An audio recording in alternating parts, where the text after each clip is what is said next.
सामने के अक्षरा जी को देख रहा हूँ, बड़ी खुशी हो रही है क्योंकि लगातार ये भी काम में रहती है, हम भी काम में रहती है। 2 साल तक कोरोना ले गई। तो कोरोना के बाद नहीं मिले हैं आप?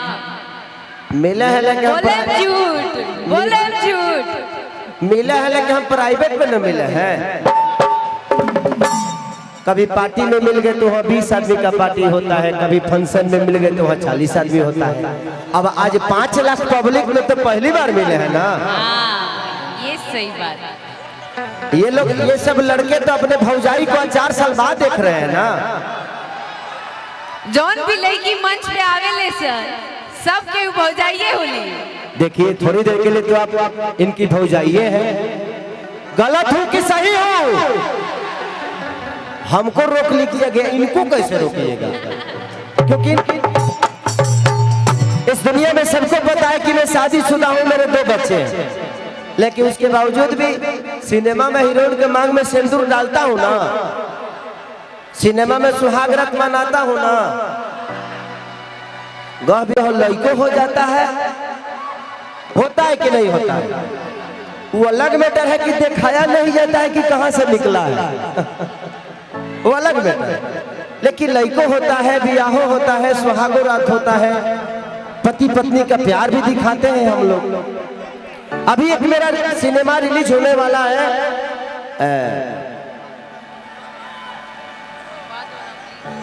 बोल राधा बोल, उसमें एक मेरा बहुत खूबसूरत गाना है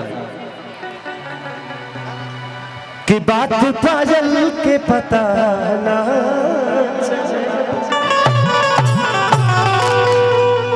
कि ऐसे हर लहना लड़ा के जाई, बात काजल के पता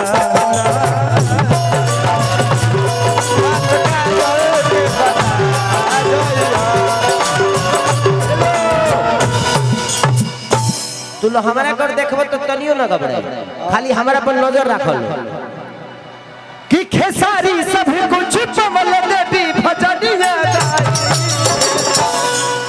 चला तजब के रूप सुभावना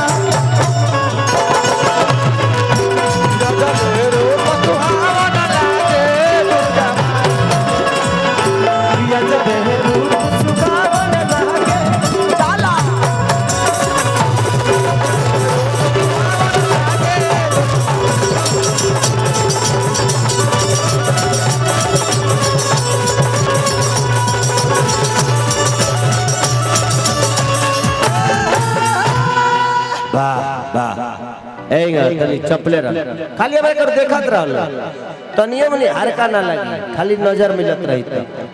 बहुत सुंदर। लेकिन मेरा और अक्षरा जी का एक बहुत बड़ा ऐतिहासिक गाना, मेरा अक्षरा जी का और बादशाह का, कि सैयों ने देखा ऐसे मैं पानी पानी हो गए।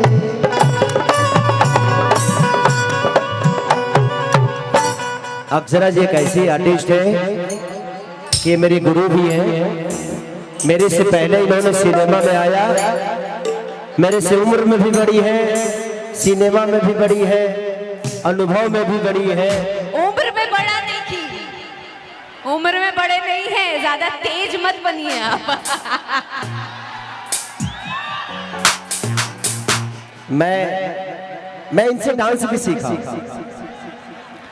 क्योंकि ये हमारी बहुत अच्छी दोस्त है, दोस्त थी और शायद आजीवन दोस्त रहेंगे। ठीक है, थोड़ा बहुत होता है एक दूसरे पे, किसके साथ झगड़ा तगड़ा नहीं होता है। कभी इनकी बातें मुझे अच्छी नहीं लगी तो हम लड़ गए, हमारी बातें इनको अच्छी नहीं लगी तो ये लड़ गए। तो होता है, सबको अपने थोड़ा सा प्रॉब्लम होता है, उसमें हमारी पीछे दूरियां थी, लेकिन जब हम मिले तो इतिहास की तरह मिले। और एक अद्भुत आर्टिस्ट है, इनके साथ जो भी इंसान काम करता है इनके रूप में ढल जाता है।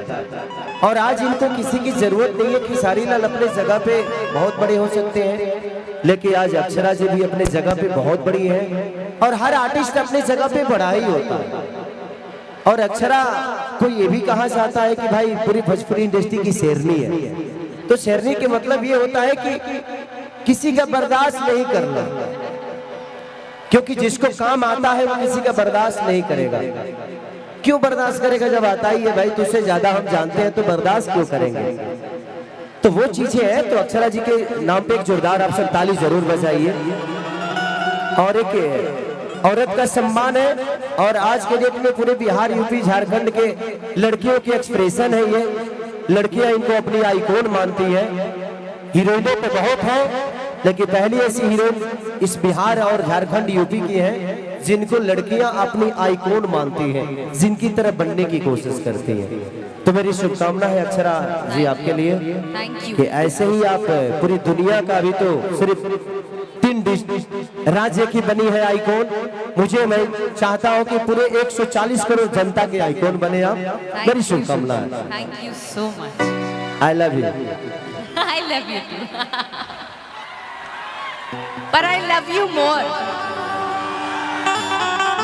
आई लव यू मोर। हमारा आई लव यू मोहब्बत तारा। हाँ। मैंने हमारा आई लव यू में कीड़ा पड़ल बा का। मैंने हमार किरदार बा।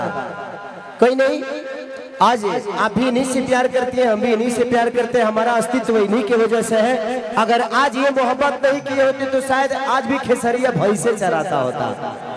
आपकी मोहब्बत ही है ये खेसारी को। हम आई बिग बॉस में गनी से ओकरे बाद भोजपुरी के केहू जाते नहीं। टैलेंट रही तब न जाइए। ऐसा नहीं है, हमारे भोजपुरी में बहुत सारा टैलेंट है, बहुत लोगों के पास हुनर है, लेकिन सब आप सबका प्यार है। हर आदमी को आगे बढ़ाना है आप सबके मोहब्बत करके। थैंक यू सो मच। चलिए दीपावली हम क्यों मनाते हैं और दीपावली के शुभ अवसर पे, हाँ मुझे भी प्रॉब्लम लग रहा है, बाहर आवाज नहीं जा रही है तो थोड़ा सा देख लीजिए ऑपरेटर साहब।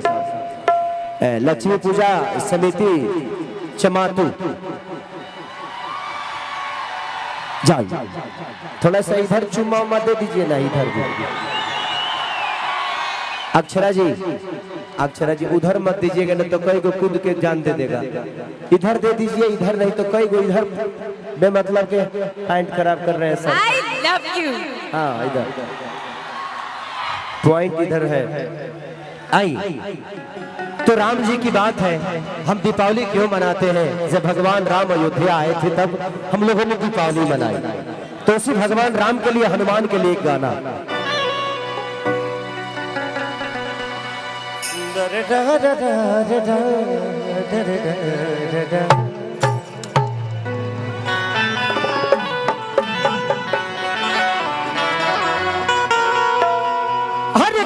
हर की पाता लगवला तूता।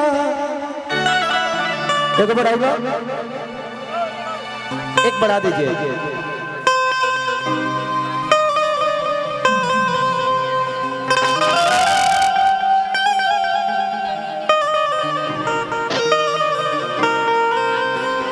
किया रे पाता लगवला तूता समुंदर के थाल के। रामचंद्र की किया पाता बदबला तूता समुंदर के थाल से। खुश भई नीलाम की तक मान के।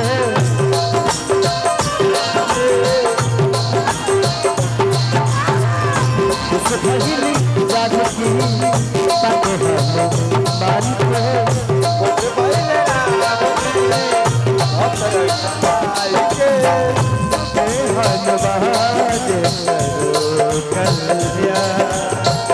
मंगल मूर्ति राम हे बजरंग बली हनुमान हे महादेव हे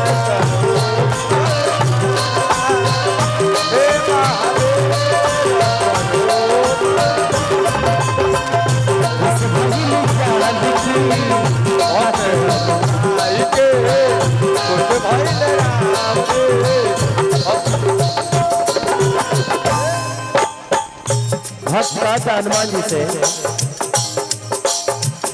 लंका में जाइए, लंका जरवला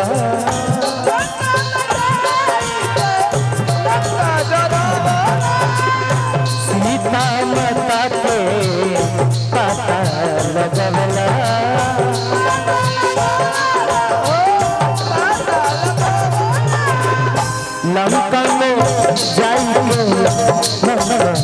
गजरवला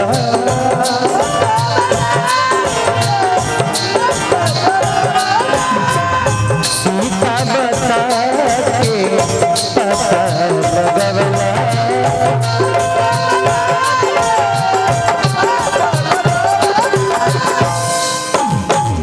सहना ही पवला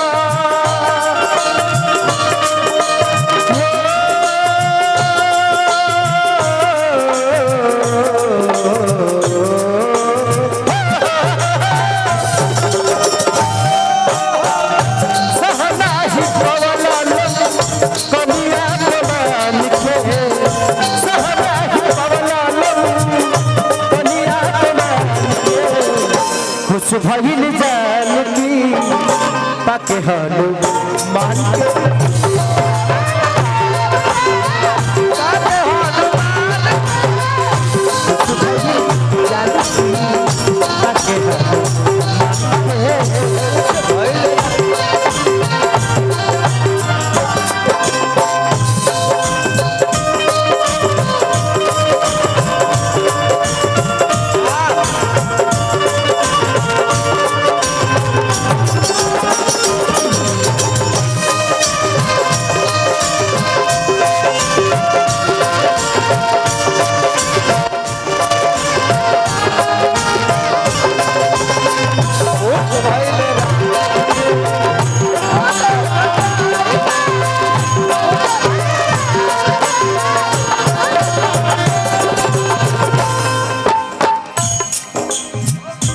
मैंने बहुत झारखंड में शो किया है, लेकिन इतनी भीड़ मैंने अपने लाइफ में झारखंड में कभी नहीं देखी।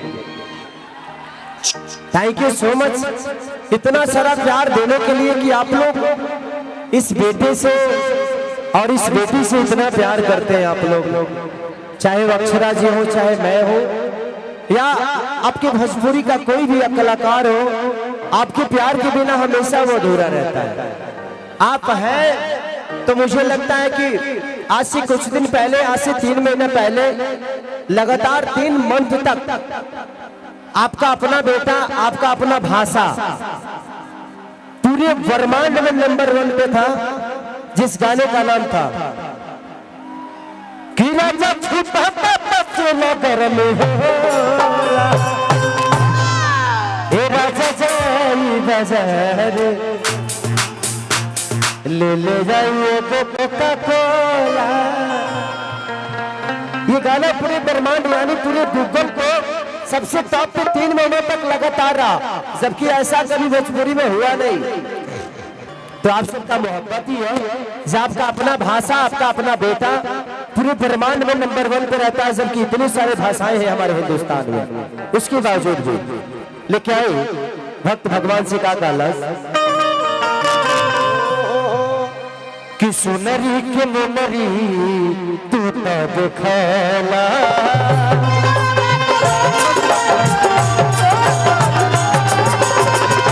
सुनरी के मुनरी तू तो देखला,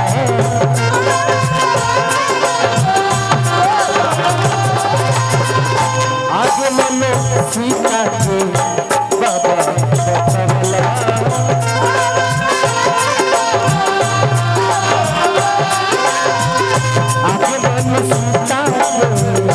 जाके बबला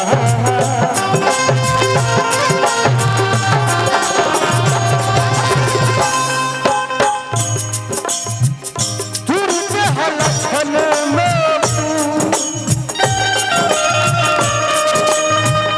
तुरते हलछन में रावण को मान के, तुरते हलछन में रावण को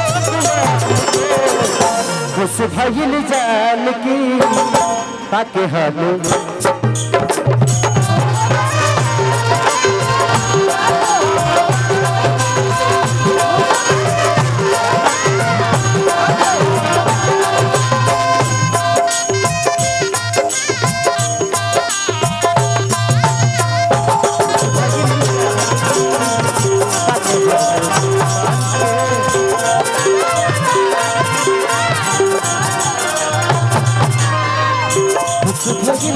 जादू बाके हनुमान को खुश भइल जानकी बात